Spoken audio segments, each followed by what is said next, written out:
Dia 23 de fevereiro. São Pedro Damião, 1089.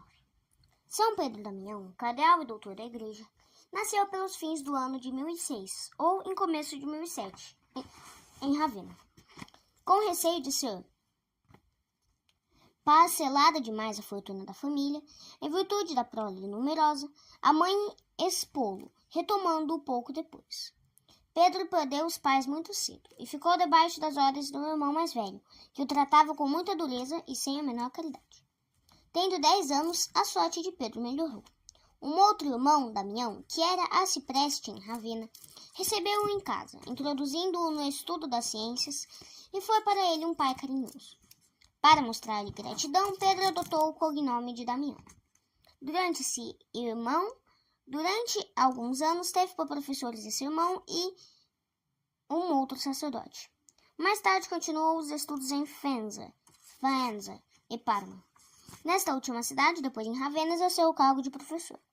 Em todo esse tempo, se lhe realizou na alma uma grande mudança. Tendo 28 anos, fez-se monge do eremitério da Fonte de Avellana, na diocese de Faenza. Com dedicação a mais extremada, trabalhou na sua santificação, lançando os alicerces de uma vida ascética, que não mais largou até a morte. Tanto se afeiçoou à Fonte Avellana, que foi preciso ameaçá-lo com a excomunhão para determiná-lo a aceitar a púrpura. Diversos outros mosteiros convidaram a Pedro para pregações e para reformá-los em Avellana. Foi Pedro eleito seu sucessor. Como superior, dirigiu toda a atenção à formação do bom espírito ascético nas comunidades. Para este fim, escreveu as biografias do santo Odilon, Romualdo, Domingos Loricato e Rodolfo de Guibo, que apresentavam aos monges exemplos perfeitos da vida religiosa. Pedro não podia ficar indiferente diante da situação triste em que se achava a Igreja Católica. A Sé Apostólica tinha se tornado objeto de aspirações ambiciosas e achava-se em certa pendência da Casa Imperial da Alemanha. Em condições análogas estavam as dignidades eclesiásticas na Itália, França e Alemanha.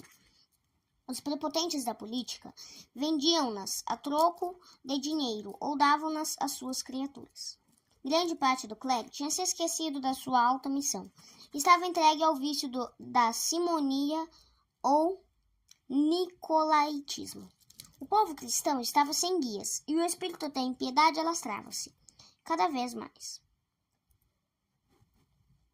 Pedro Damião se opôs com toda a força a este estado de coisas. Pôs-se em comunicação direta com os papas Gregório VI, Clemente II, Leão IX, Leão IX e Nicolau II.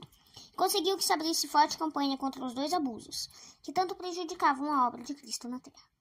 Ele mesmo escreveu 2 monografias, em que tratou das 2 chagas perniciosas no corpo da Igreja.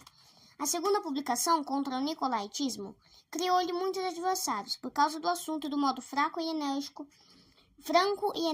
com que desvendou e atacou o mal. O Papa Estevão IX, porém, nomeou o autor cardeal bispo de Ostia, dignidade a que se achava ligada a outra, de decano do colégio cardinalício. Grandiosa foi a atividade de Pedro Damião na reforma religiosa e em muitas dioceses. Comissões dificílimas e bem melindrosas foram-lhe confiadas pelos papas e por sua prudência, energia e caridade conseguiram os mais brilhantes resultados. Foi este o motivo que os papas tão pouca disposição mostraram de aceitar-lhe o reiterado pedido de exoneração, para poder voltar ao querido eremitério. Muito bem fez a Santa Sé em não se ter privado da cooperação de tão hábil diplomata e santo reformador. A política abusiva do Partido Imperial, na eleição do sucessor de Nicolau II, 1061, necessitava de um regulador prudente e enérgico, da têmpera de um Pedro Damião. Em muitas questões difíceis e melindrosas, quer entre diocesanos e autoridade diocesana, quer entre religiosos e bispo, era-lhe decisivo o arbítrio. Tendo 67 anos de idade, foi enviado ao Reichstag de Frankfurt para, na qualidade de delegado pontífice, protestar contra o projeto do imperador Henrique IV de divorciar-se da legítima mulher.